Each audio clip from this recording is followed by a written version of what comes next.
प्यारे विद्यार्थियों, कैसे हैं आप अच्छे होंगे और स्वस्थ होंगे। इस वीडियो में हम पढ़ने वाले हैं एक समान विद्युत क्षेत्र में रखे द्विध्रुव पर बल आघूर्ण का व्यंजक।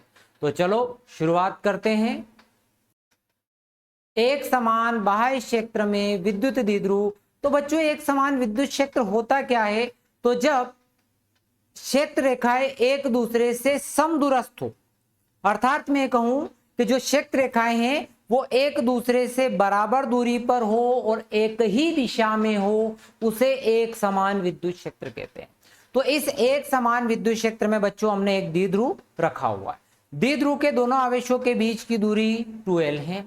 अब देखिए बच्चों, हमने ये पढ़ा है कि E बराबर F/Q0। विद्युत क्षेत्र में किसी आवेश पे लगने वाला बल कैसे निकालते हैं? तो हम ऐसे निकालते हैं, F बराबर Q0E।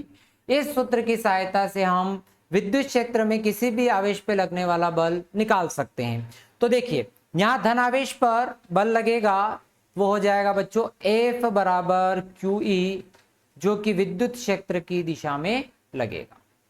फिर इसी प्रकार से ऋण Q आवेश के कारण एक बल लगेगा, F बराबर -QE, जो कि विद्युत क्षेत्र की विपरीत दिशा में लगेगा। यहां पर ऋण चिन्ह केवल यह बता रहा है कि जो बल लग रहा है वो विद्युत क्षेत्र की विपरीत दिशा में लग रहा है, इसके अलावा कुछ भी नहीं।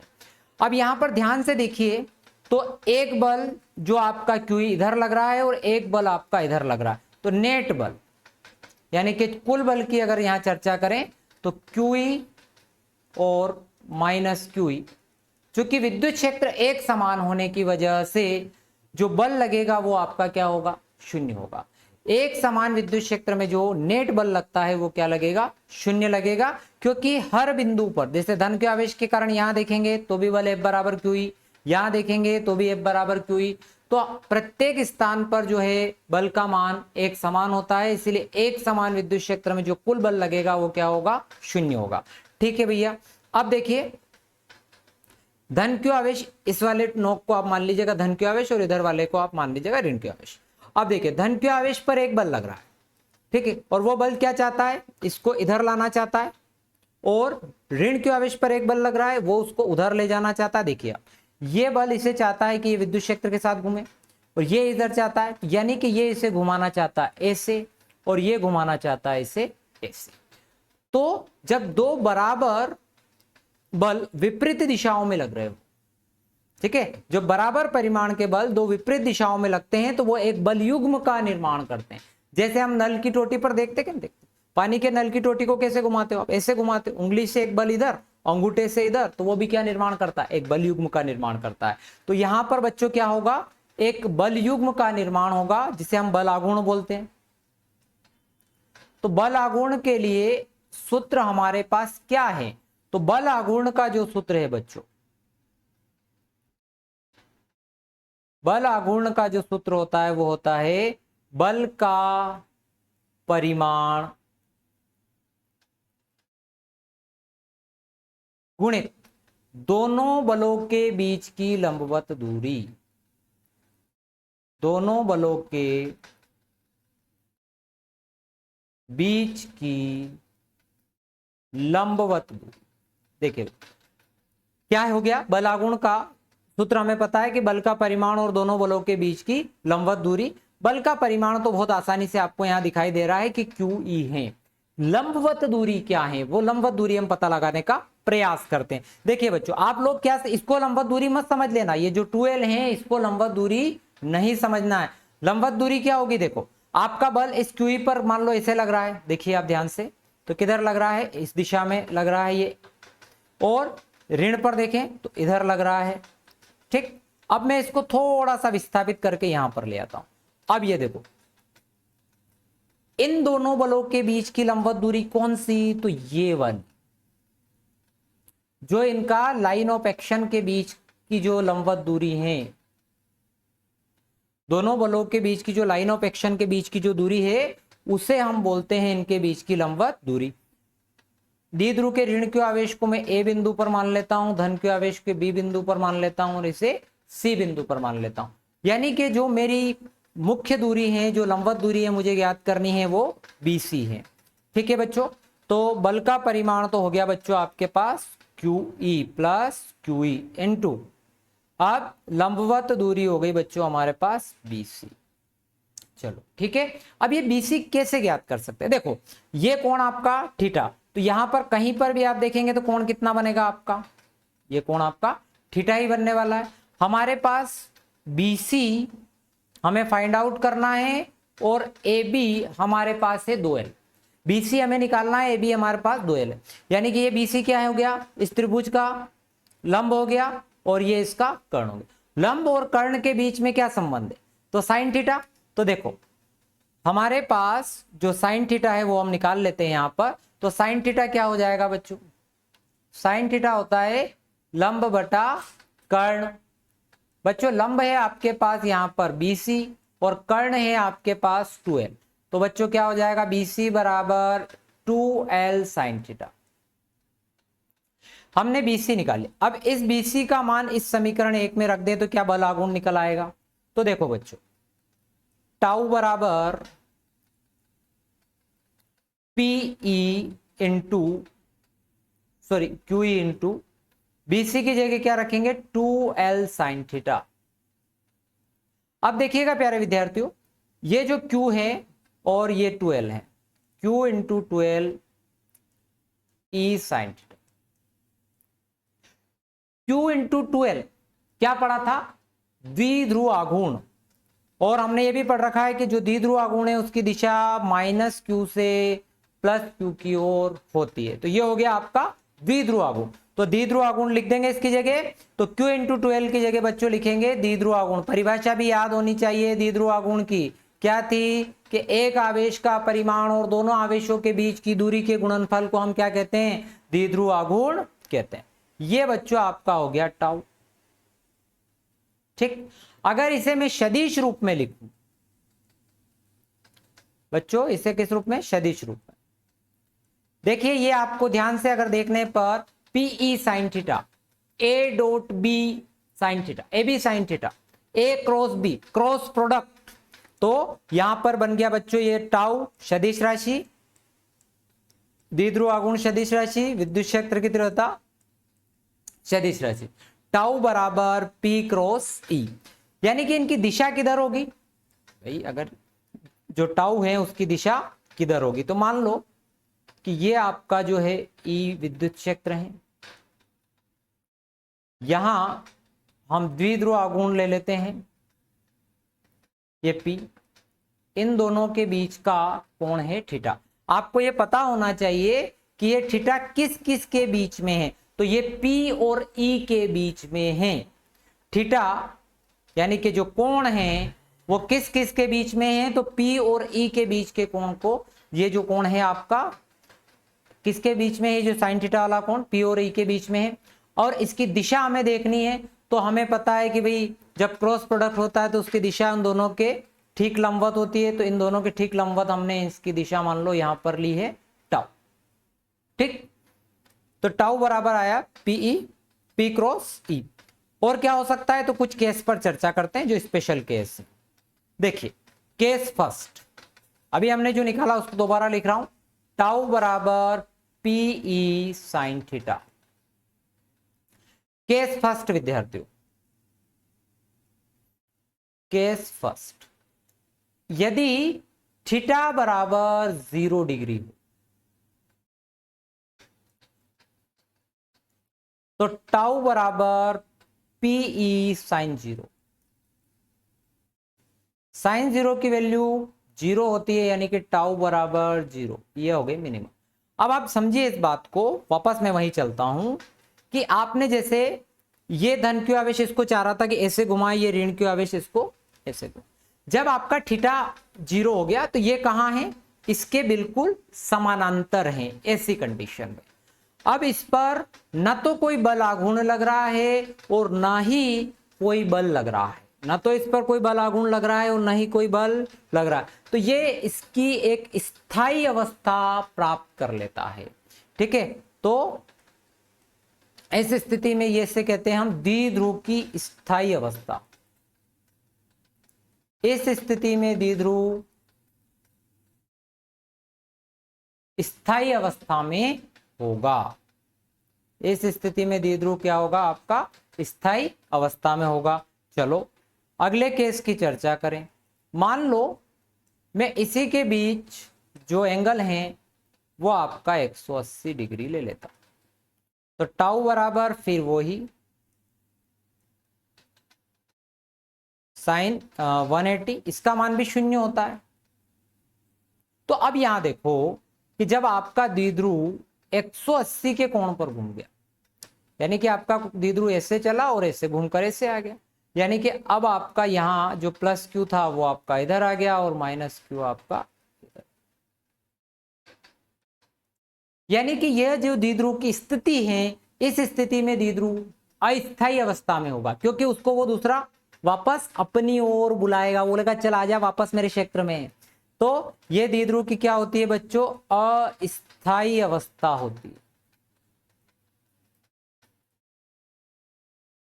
ठीक है, यानी कि यहां अगर हम स्थायी अवस्था या स्थायी संतुलन भी बोल सकते हैं, ये स्थायी संतुलन में होगा और ये अस्थायी अवस्था में होगा, ये दो स्थिति। ठीक है, एक केस की ओर चर्चा करते हैं। केस थर्ड, यदि मेरे पास थीटा बराबर 90 डिग्री हो, यदि थीटा बराबर 90 डिग्री हो तो क्या हो जाएगा, टाउ बराबर पीई साइन 90। साइन 90 का मान कितना बच्चों, 1, तो क्या हो गया टाउ बराबर पी। ये अवस्था बच्चों द्विध्रुव आघूर्ण में जो बल आघूर्ण लगता है एक समान विद्युत क्षेत्र में द्विध्रुव पर, वह सबसे अधिकतम लगता है 90 डिग्री की कंडीशन में। जब आप द्विध्रुव को इस प्रकार से खड़ा कर दें, यहां पर सबसे अधिक बल लगता है। ठीक है, इसको मानक अवस्था भी मानी जाती है, उसकी स्टैंडर्ड पोजीशन भी मानी जाती है।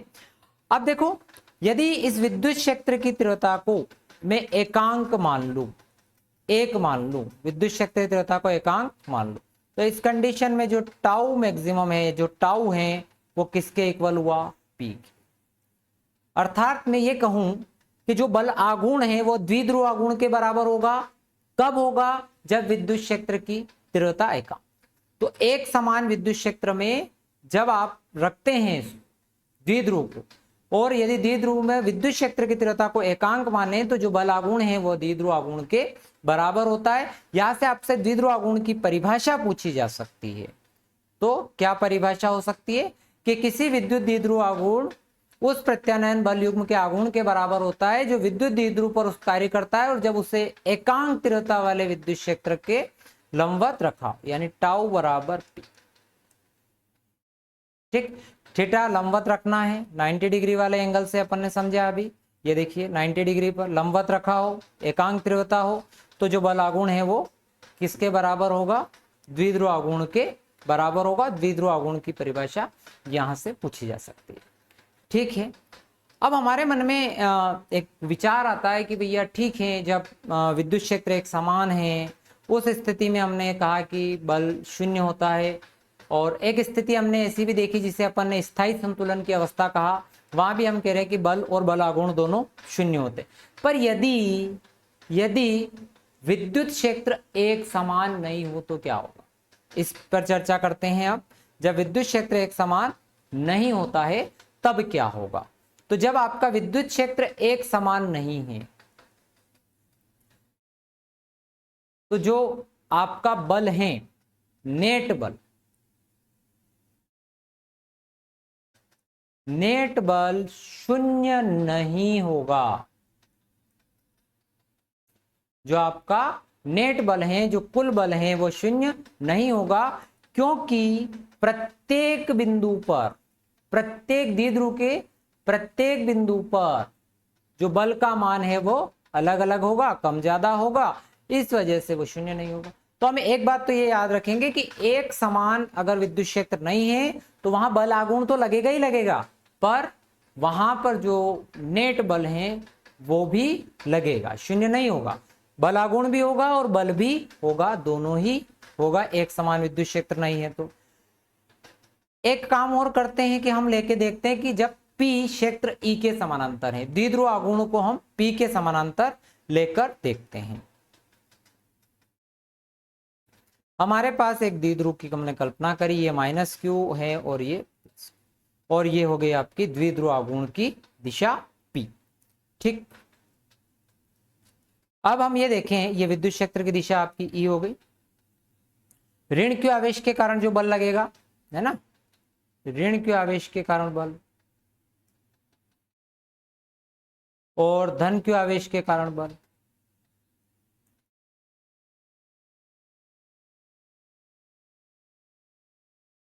ठीक, जब क्षेत्र E के समानांतर है। ठीक है, तो इस केस में यह होता है कि आप जैसे विद्युत क्षेत्र की दिशा आपकी इस ओर बढ़ रही है।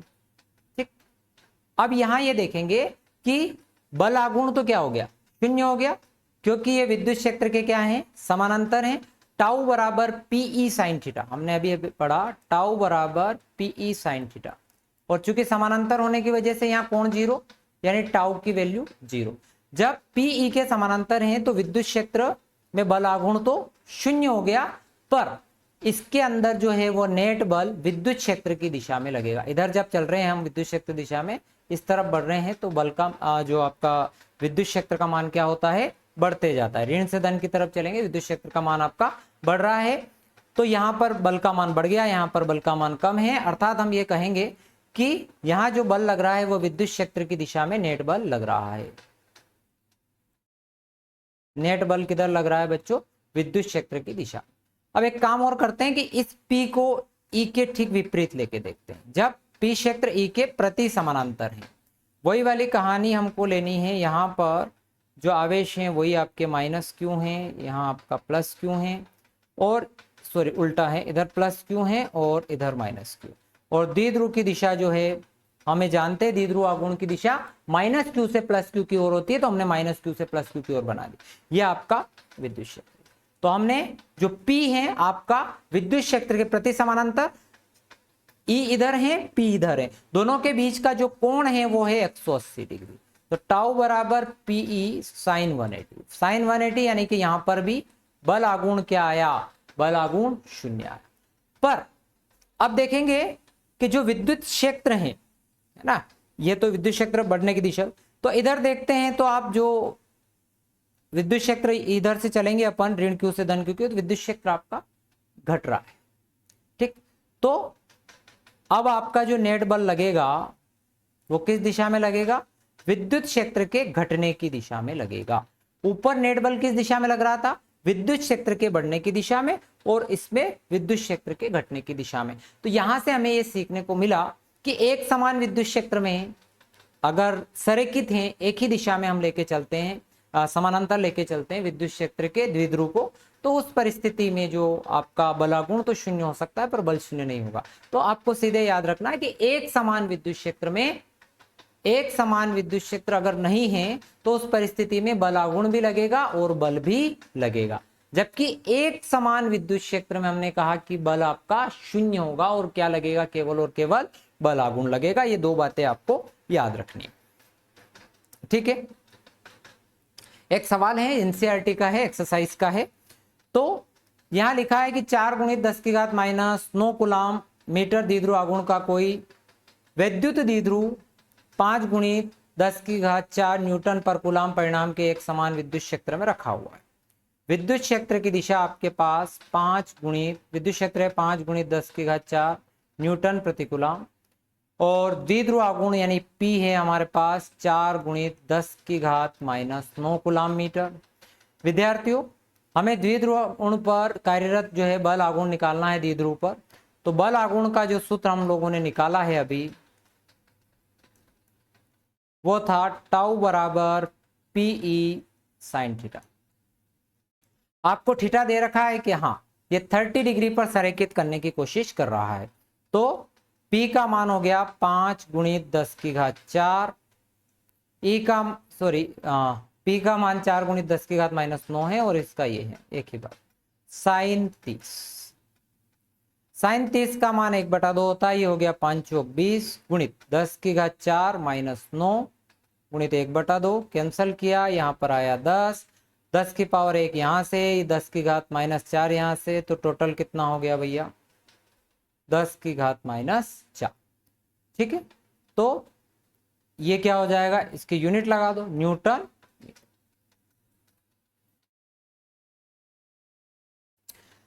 तो बच्चों हमने आज क्या क्या सीखा, तो हमने एक बात सीखी कि जब एक समान विद्युत क्षेत्र में द्विध्रुव को रखा जाता है तो उस पर लगने वाला नेट बल 0 होता है, उस पर द्विध्रुव आघूर्ण लगता है।